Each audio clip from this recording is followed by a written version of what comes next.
लख शम्स कमर कुर्बान करां तेरे शहर मदीने आली तू सब पीर पैगंबर सदके करां ओ तेरी वखरी शान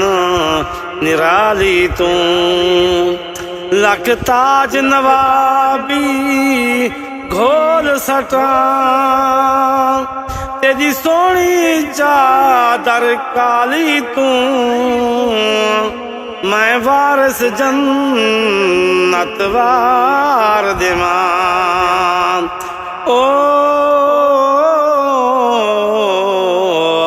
तेरे रोज़े पाक दी जाली तू